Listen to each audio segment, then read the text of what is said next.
Hubert put some of those old stories on record that Mildred and Angela had asked us to record.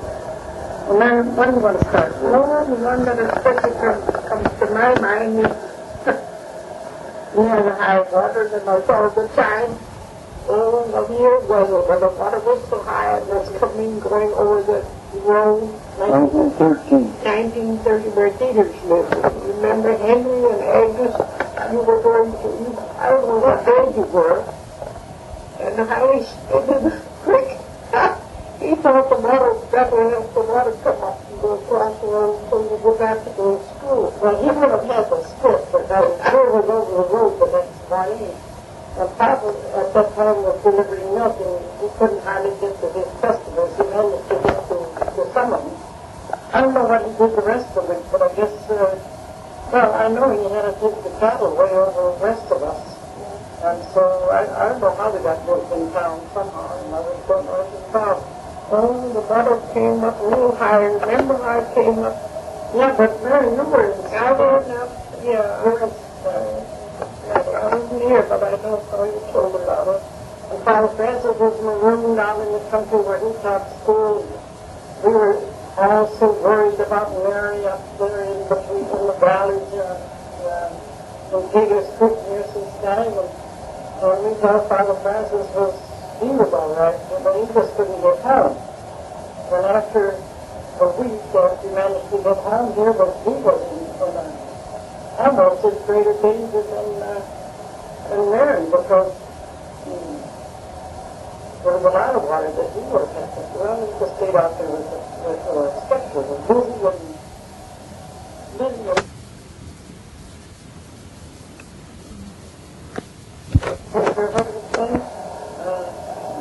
busy and sexually out there. Yeah.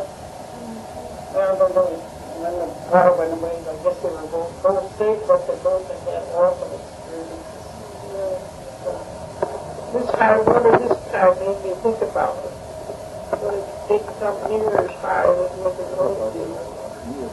Well, the high water in 1930, right here, where we lived, the water was all around and farmers west of us came down the road in a boat, in a rowboat.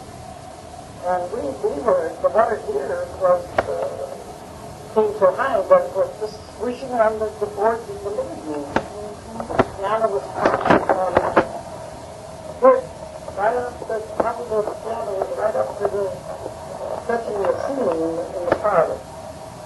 Mama was baking bread and the water came up so fast that she couldn't even think. She got to take the bread out of the oven before it was altogether baked.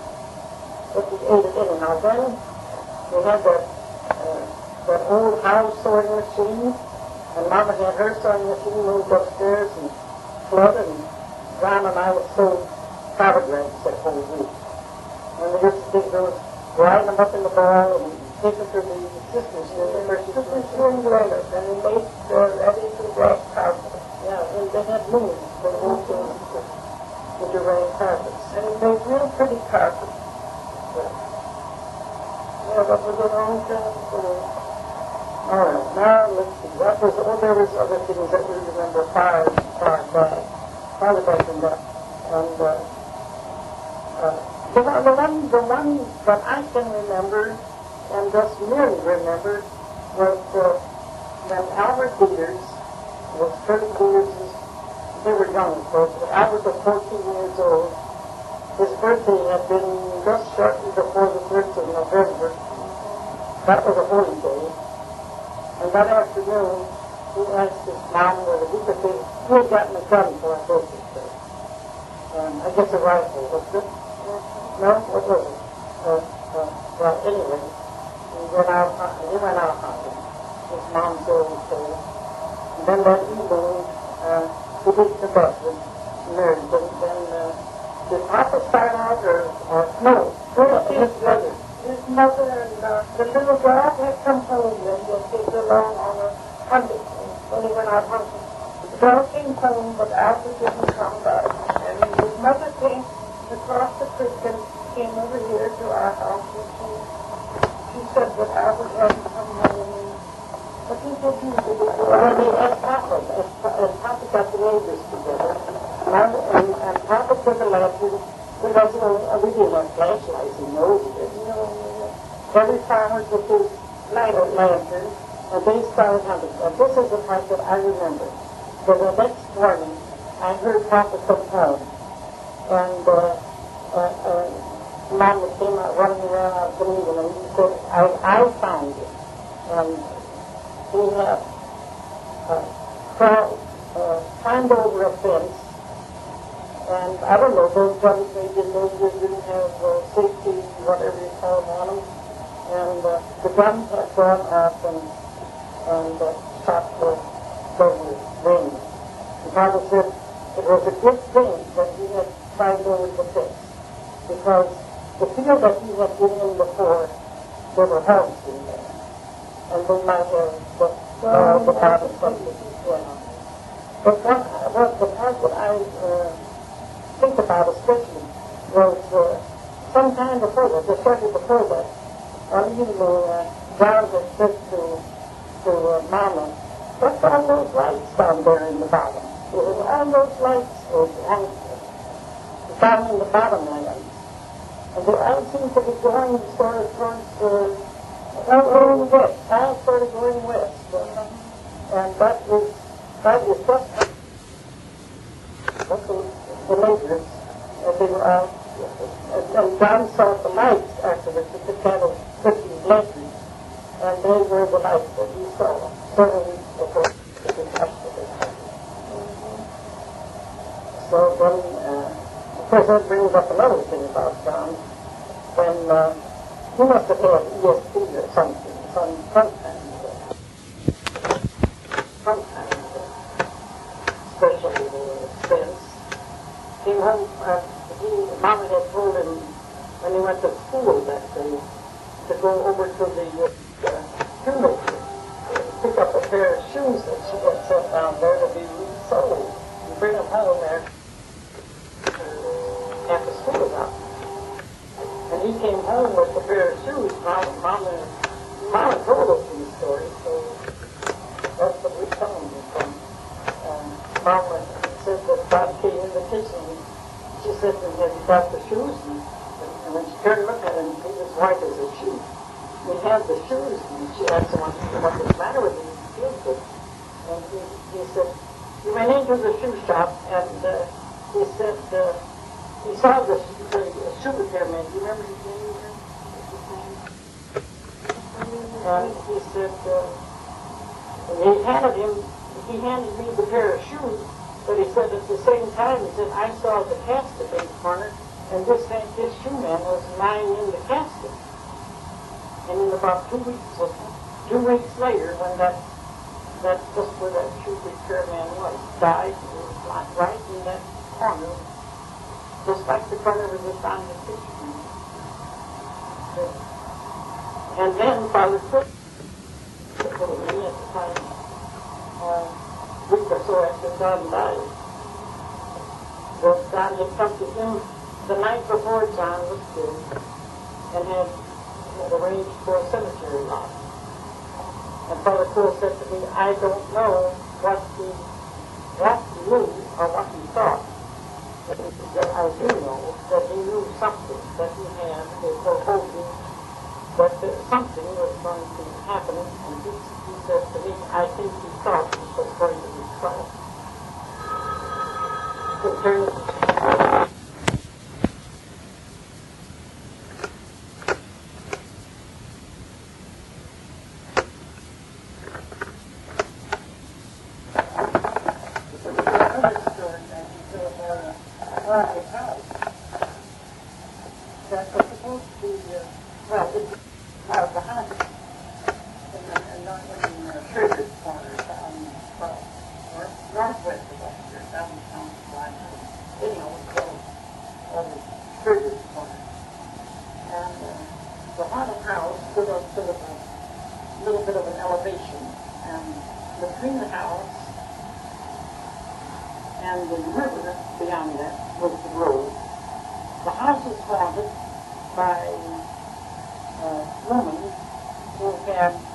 sometime before that, drowned her child in the river. And then she was destined, or she was, what do you call it, doomed. Yeah, she was doomed to travel that from the house to the river night after night at midnight. And the young guys this was a story that got out. The young guys in town heard about it, and of course, like young people will, they decided to do something about it. And Dave Shoemaker, one of our characters in the town, he knew a little bit about black magic. So the guys said that they would go out there and take cars some evening and have Dave come out and use his black magic and release that woman from her bondage of having traveled to the river every night. All that. And I looked up and I can remember real well standing at the front window here in the living room and watching all those buggies go by and went out there. The guys all played cards. And of course, they had made out that one of them was going to dress like a ghost and go upstairs and not play cards with them. And at midnight, he was going to come creeping down the steps. The people that were in that house, they said they had heard that creeping down those steps night after night at midnight. They were all playing cards that night. Sure enough, midnight, they heard the creeping of the steps. And at the bottom of the steps, at the bottom of the steps, there's a door, but an old-fashioned, not like an open stairway. At the bottom of the steps was a door, and there stood Dave. He stood there with his little black book, and he was going to read the black magic. And the door opened, and there was the ghost, and over went Dave. And he fainted in a dead faint. Yeah, in a dead faint. He went over. Well, I guess everybody had good time. Poor Dave was the last back for a while. And that was the end of the ghost story, too. And the playing cards didn't record them. 10-4.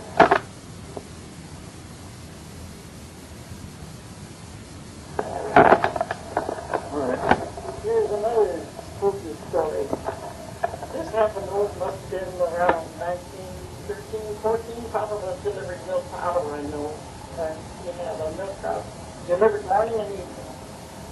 And for a while, they were all excited. Lots of people, a lot of people, some quite influential people, were disturbed by this light that they saw on the Catholic, St. Peter's and Paul's Catholic Cemetery there beyond the bridge, where the cemetery is now. Every night there was that light traveling. It seemed to be traveling in a certain part of the cemetery. Of course, Papa was a great big believer in ghosts. And after his delivery of the milk, some evenings it would be quite late, but he would be coming on his way home. And when he came home, he said, yes, there is a light there. But I've seen it a number of times, a number of evenings, there is a light there. And always seems to come just almost at those same hours. But he said, I am sure there must be an explanation. Now how did that come about? He was really the one that finally determined that light was caused by a reflection from that light that hung in that old iron-covered bridge. And the light on the bridge swayed. And then there were several, it seemed like there must have been marble tombstones, polished marble tombstones.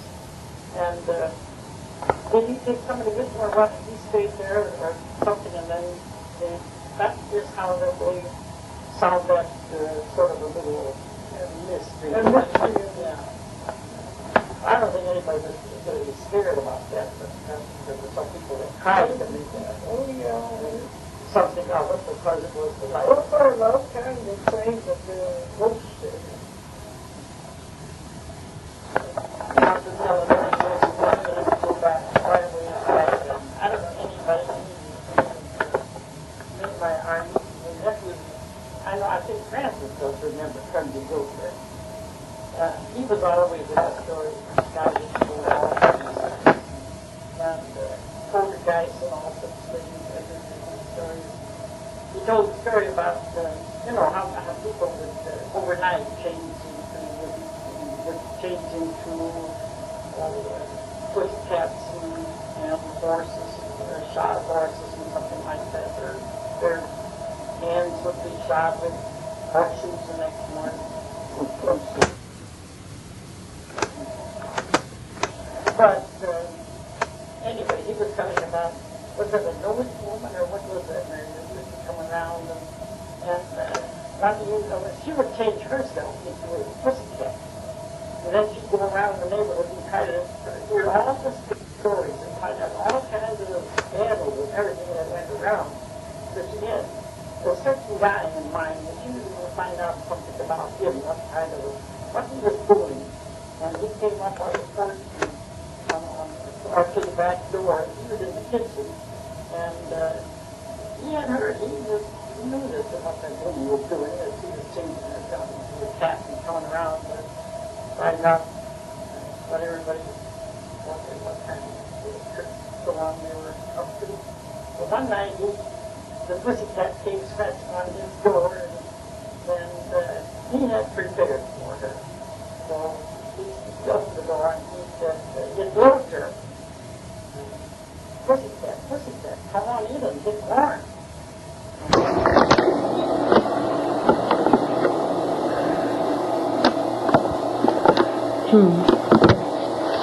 This here, maybe I got to turn that.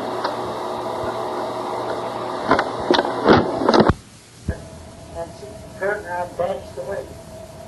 The next morning, what was her name? You remember? Anyhow, this woman, he went in to see this friend of the woman's house and was real concerned and solicitous about how she was feeling. So he asked her if she was feeling all right.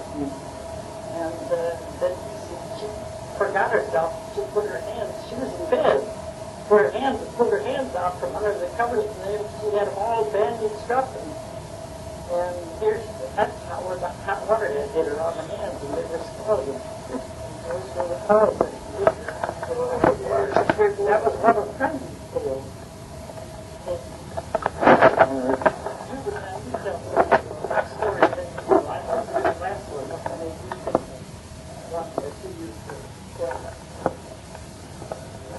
Well, my grandfather used to tell stories about over in Germany, Alsace-Lorraine. People over there, many of them were very pious, many of them were very superstitious, and you tell different stories that happened there, and of course many people believed them. For instance, there was one day there was a man who belonged to the church there, who was a very, very pious man, and he always gave good to the church and worked hard for the church and furnished food for the poor and everything like that. He had a beautiful team of horses. And one day he was using that team of horses, and he was going around a road that was high up along the side of the mountain, and it was 1,000 feet or maybe 100 feet right straight down on the side. And all at once the roadway gave way, and the team of horses dropped down, straight down to the rocks below there. Well, he felt terribly, terribly bad. So he knelt right down. He said, "Lord, if you will spare my horses," he says, "I'll give their weight in wax to the church." And so he went and got around back down to where the horses were. When he got there, they were standing right together, just as though they were hitched together, and there was nothing the matter with them.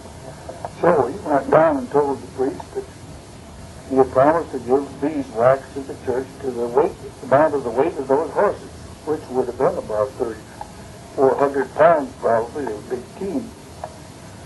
So the priest said, "Well, we'll take them over to the scale, we'll have the horses weighed."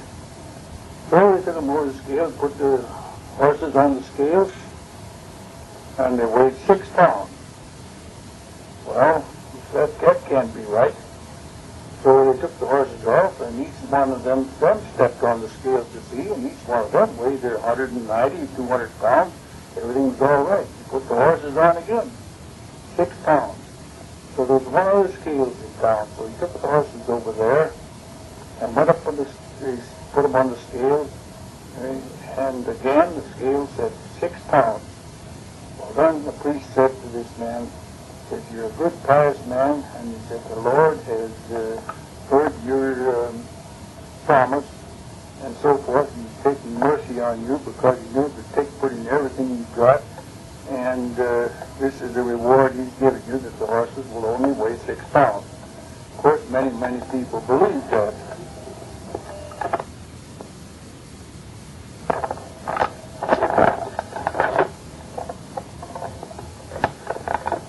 There's another story about in a town where there was a butcher used to keep his butcher shop open on Sunday mornings when the people were all going to Mass. And so he used to speak to the people that went past. And there was a rather poor lady. She had quite a good-sized family, and had a tough time getting along. And as he passed by the door, he said, "Good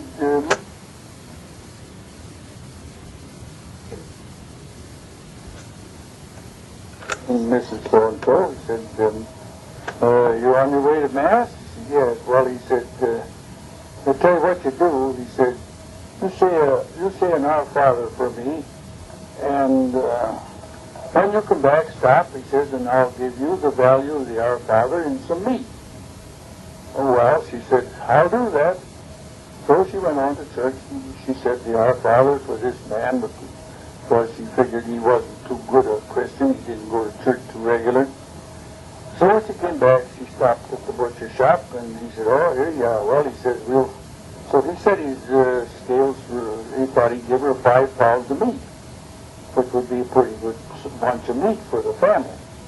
So he began piling on steaks and roasts on his scales, and he couldn't bring the scales up. Finally, he had the scales piled as high full as he could get them, and it showed almost 5 pounds, but not quite. Well, he couldn't believe it, and he took them off again, and he put one on, not the bunch he had, but just to test it, and of course it came right up to a pound, pound and a half, or whatever it happened to be. So he put them all on again. It came to about 4 pounds and 8 ounces or something like that. So he said, "Well, I told you I'd give you the value of the Our Father." He says, "And I will. I'll give you all this meat." But he says, "If an Our Father is worth that much, from now on I'm going to go to church and say my own." So there's just one more story about the supposed to have happened in Germany, and it's something similar to the story that Agnes told about the woman that changed herself into a cat. There was a guy, he was a shoemaker or harness maker or something. He used to work hard all day. When he went to bed at night, something came into his room. He never would see him in time, but because he was sleepy. They'd throw a strap or a bridle or something over his head, and immediately he was changed into a horse. And they took the horse out, and then it was an old woman, apparently a witch, come and rode him hard all night long. And when it was almost daylight, brought him back and took the strap off of his neck. He was changed back into a man. And after 3 or 4 nights of this, he was getting so tough, he never slept, that he was worried to death. So he went to see a priest, probably. Anyway, he told him, "Well, I'll tell you what you do." He said, "You stay awake tonight when you go to bed, and you have a bridle hanging in your hand. And just as soon as that old woman comes into your room," he said, "you jump up, and before she can throw the strap around your neck, grab that bridle and throw it over her head." So he did that. As he did, he stayed awake, and pretty soon the woman came in And he grabbed the bridle and threw it over her head. She immediately was changed into a horse. So, the first thing I'm going to do, I'm going over and wake up the blacksmith, and we're going to have horseshoes put on that horse. So he did. He went over and had the horse shod. Then he rode the horse hard all night. And the next morning, was before daylight, he rode back, took the bridle off the horse, and away the horse went, changed back into a woman. Well, the next morning, the old woman there, who was really a witch, and who many people believed was a witch, because a lot of people thought they were really witches, she went over to the blacksmith shop, and she said she needs some help. She had horseshoes nailed onto her hands and her feet. So the butcher, the blacksmith says, "I'll take them off."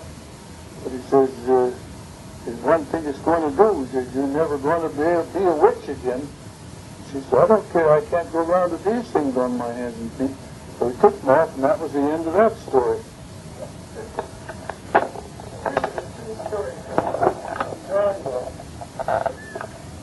West of us, and here's where family name of I did, niece. And was found committed in one of the, was found the Recovered house. There lived, I don't know, the father was the father dead, or was the father was dead, and he lived with her son. The mother lived there with a bunch of sons. Quite a number, big guys.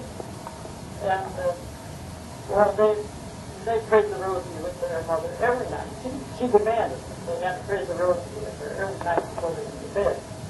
They prayed the rosary real nice, and then upstairs. Well, instead of going to bed, they didn't very nice, they climbed out of the window and had themselves a nice time while their mother was sitting there in bed. And their mother was a pretty well-to-do woman, but she didn't trust the banks, nor mattresses, nor carpets, nor rugs, the money, the hide of other mattresses, carpets, and so on. She carried it right with her in those pockets, those tight pockets. Two big pockets on the side of the skirt, inside the skirt. But the boys found out that she had that money there, and they decided it was about time she let loose of some of that.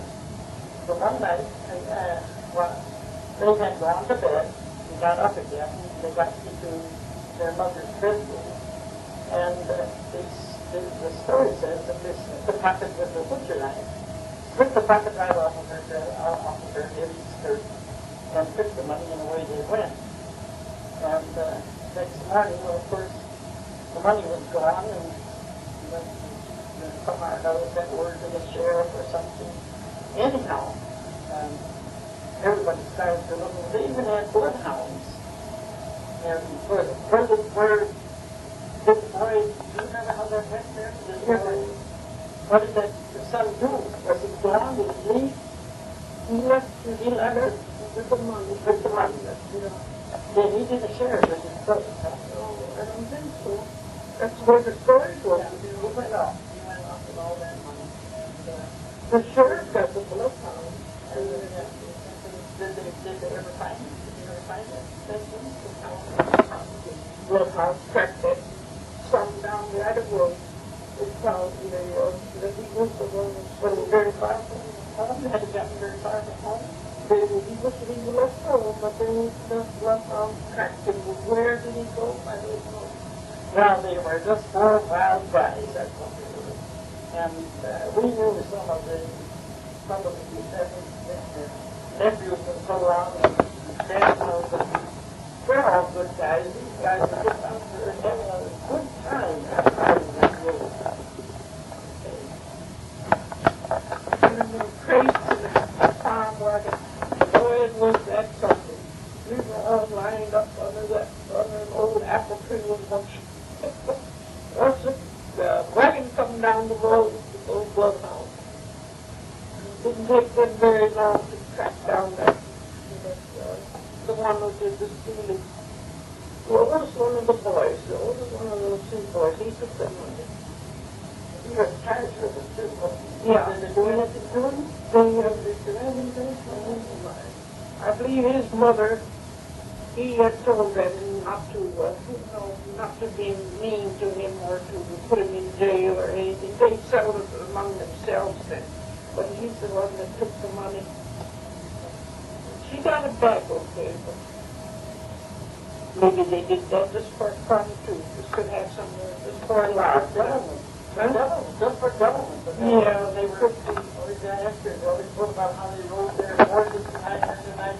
After they got out of the house, they just stayed on horseback and all through the country and everything. Yeah, I remember when we used to talk to this girl about that.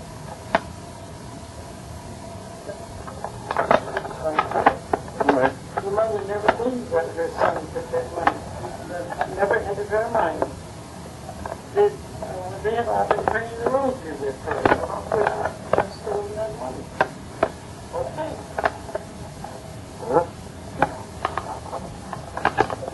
A couple of more things come through that I can tell about. Things John used to do when we were here all together. I remember it so well, the little threshing machine he made for threshing dry beans.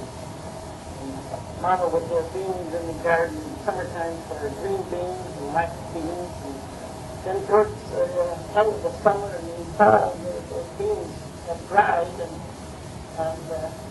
she wanted to save the dry beans for seed beans. The beans soup in the winter, or seed beans for the spring. And do that out by hand would be quite tiresome and would take a long time. So John figured out a way how we could fresh those things. I remember we got this little threshing machine and right as it entered the barn, we would bring the beans from the garden and take off the dry pods and run those dry pods into the threshing machine. And out would come the nice clean beans and dry pods would be discarded. Then I remember too that I remember the go-kart that he built and Mother was a baby. Sort of high, set up sort of high. There was a seat between the two wheels. And in back, what do you call it, a handle or something, what was it called? A handle built on the back so you could, push the cart around. Well, I can remember him pushing over all around the barnyard, and one day he ventured out on the road with his elbow right out there. And two guys in a bucket, a nice looking bridge, and a nice looking horse passed him by, or passed them by, and we came racing back to the house, and he said to Mama, "Oh, there's some things out there that looked at us and they said, there's pretty good." I guess Fred thought that they were kidnapped. Mom didn't think very much. I guess he was surprised. Short while after the guys came to the door, and they were cattle buyers. And they had referred to the cattle that Papa had out of the barnyard. The two daddies referred to some of the cattle that they wanted to buy. This came back, I can remember that morning, they came back racing off the road. It's funny that that scared me as brave as he was supposed to be. Well, he wasn't too old then either yet. Mama was born in 1902, Francis was born in 7 years old.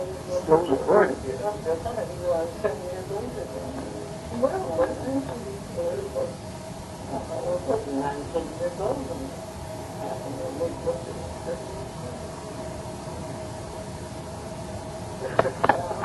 All right, it's going. Well, it was on my 9th birthday when Papa took us and me to Ellery. We drove down and we're passing the boat. And Ellery John was managing the store in Ellery. He tried his hardest. general store. And I don't remember where, I think Mama must have said lunch long. It's just a little bit of a town, and I think it's still in existence. I don't know what railroad goes through there. Did What was it? Recovered. That little railroad, this little store was right by the track. Get some things delivered to him there, and come by that railroad, load up some other things that the farmers lived there, that he would buy it from the farmers and send out wherever it was there. Well, anyhow, it was on the 23rd of August. We were out on top of Christmas there, and before we ran home, John gave me a nice big pack of canvas on my birthday, and sent along I don't know how many yards of material for a dress for me, and a piece of material for a dress for Bud. Yeah, one of those things. It was dark when we got here. I can just tell you, I thought I had been 30 years to the end of the world, 32 miles away from home. That was quite a distance. With old train and the bus. That's right. I don't tell what happened to the dress. Oh, I like that dress. I sure did always like that dress.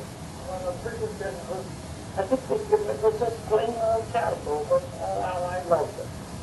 Mama made my dress up for me. I guess you don't know it, but I remember that. I remember my own. And, I was so proud. I started to school and had my picture taken. I took it was great as well as Sister Agnes, and my picture taken. Came home for lunch, and came running up on the back foot. Somehow I know we got caught in the green and tore and fell in the dress. I felt so bad. I couldn't have felt worse than finding it on a satin dress and torn away. I like that dress.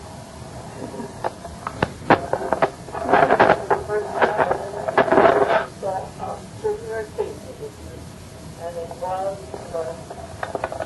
long years ago. I don't remember how many. But Mama and Papa had gone out to a farm that they had that was how many miles from here? About 3 or 4 miles from home. They had 27 acres of land. Someplace in the vicinity of New Cleveland. They went out there to work, and Mary and John were home, and of course the little kids were there too. Mary and John had, I must have been around the first time. Anyhow, Mary and John baked the cake. And they had powdered sugar frosting, and that was the first time. Powdered sugar frosting, yeah, that was the first time that I tasted their powdered sugar. Anyway, and I can remember so well, after that big cake, they hid it. And they hid it in Grandma's own chest, upstairs, because we were not supposed, the Mom and Papa were not supposed to know that there was a cake there. It was either Mama, must have been happy for it. It was something too late to eat, or they wouldn't be out working there on the 29th of November. But it was something like so. Anyway, they go, don't you tell Mama, don't you tell Papa that you baked the cake. Don't you dare tell Papa that you baked the cake for his birthday. And they got home, then we had cake and lemonade to celebrate their birthday. We guys always had some real nice times together with all the family. I can remember just how we always sat at the dining room table. Mom and Papa sat, they stayed in town. Papa sat at the sound. Next to him to his right was Farmer. Right around the corner was Papa, and then you, not Mary. And then next on that would be that on the right end of the table, Father Francis and John and Fred and I sat together. And I can remember too how many times on Sunday that John would cook the dinner while Mom and Papa would do the homework. And then I remember one Sunday he made chicken soup. And I did not like that boiled chicken. I sat next to Papa then. I would not, all I ate was apple butter bread. And Papa said to me in low German, Kind, willst du nichts anderes als apple butter bread? Well, child, don't you want to eat anything else but apple butter bread? And I just said, I didn't know. And Don felt a little bit for it because I wouldn't have chicken soup or chicken meat. That was the only time. But he cooked the meat and when Mama was sick, I remember so well next time. Both of her eating and going into the business. It was well, it was well written up early. I think he was a kind of a stubborn little guy.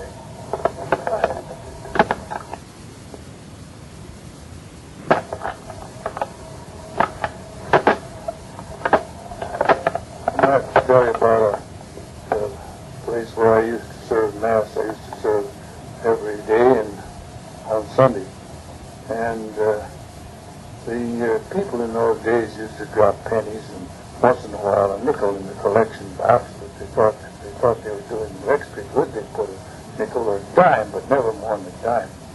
So the same guy always took up the collection. And he'd take the collection box up in front there, right at the entrance of the sanctuary there, turn around towards the people, reach in his vest pocket, and pull out a 50-cent piece and hold it up like this and drop it in the basket so people could see. That was supposed to be an example for the people. Well, every Sunday he did the same thing. And one Sunday I came out into the sacristy for some reason. Don't remember what that was. And he was there then. He had taken up a collection, and he was just picking a 50-cent piece out of the collection basket. And he said to me, he saw that I had seen him do it. He said, he said, I've used this 50-cent piece now for over a year. He said, then I drop it in, and then after, he said, I put in my collection money, but he said, then after Mass, I take the 50-cent piece out again. So, well, it's just another way of fooling the people.